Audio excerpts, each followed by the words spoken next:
Assalamualaikum warahmatullahi wabarakatuh. Perkenalkan, nama saya Nur Hidayah, saya dari IKM 4. Saya akan menjelaskan tentang kata. Pengertian kata. Dilihat dari asal-usulnya atau etimologi, kata berasal dari bahasa Sanskerta, yaitu kata, dan bahasa Melayu ngapa kata. Pengertian kata secara etimologi artinya adalah cerita, konversi, atau bahasa. Sementara itu, pengertian kata berdasarkan KBBI adalah sebuah unsur bahasa yang diungkapkan dari perwujudan, buah pikiran, dan perasaan, sehingga dapat digunakan sebagai alat komunikasi.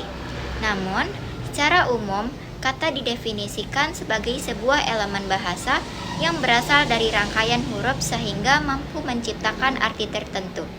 Rangkaian huruf yang membentuk kata tersebut juga harus dapat berfungsi sebagai pembentuk frasa, kalimat, dan klausa. Selanjutnya, fungsi dari kata. Yang pertama ada subjek. Subjek adalah pelaku atau topik dalam kalimat. Biasanya berupa kata benda atau frasa benda. Contohnya, Budi membaca buku. Nah, Budi adalah subjek yang melakukan tindakan membaca. Lalu yang kedua, predikat. Predikat menjelaskan apa yang dilakukan oleh subjek. Biasanya berupa kata kerja, tetapi juga bisa berupa kata sifat atau frasa lainnya.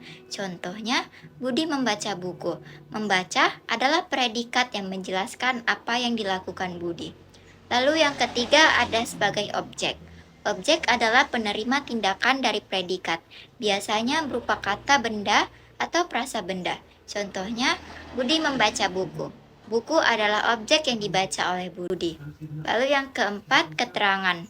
Keterangan memberikan informasi tambahan tentang waktu, tempat, cara, atau alasan.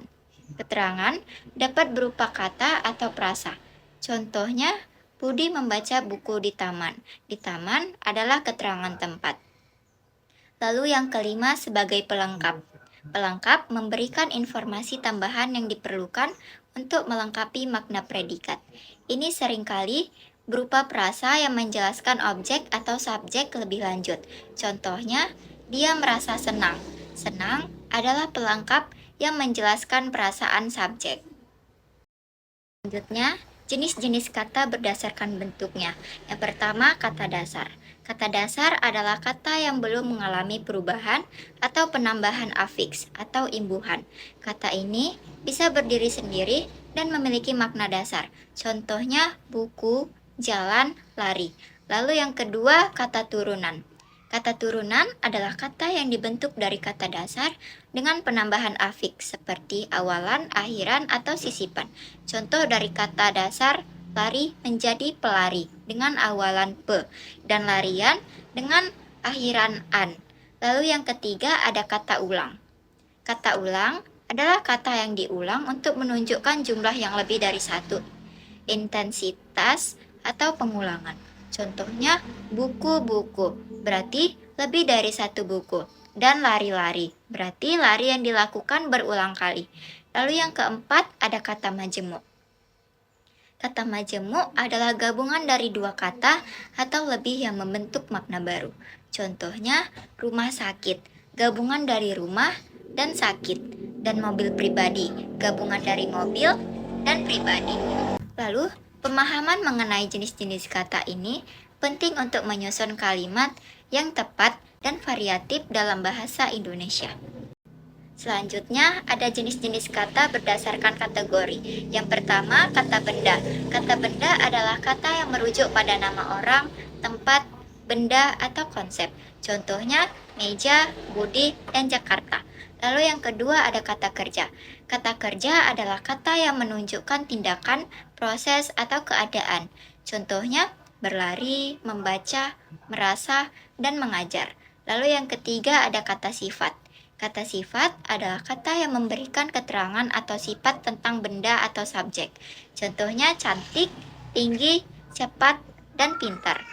Lalu yang keempat ada kata keterangan. Kata keterangan memberikan informasi tambahan mengenai waktu, tempat, cara, atau alasan. Nah, contohnya cepat di sini kemarin dengan baik. Lalu yang kelima ada kata bilangan. Nah, kata bilangan menunjukkan jumlah atau urutan. Contohnya, 1, 2, ketiga, dan beberapa. Lalu yang keenam ada kata ganti. Kata ganti digunakan untuk menggantikan kata benda agar tidak diulang.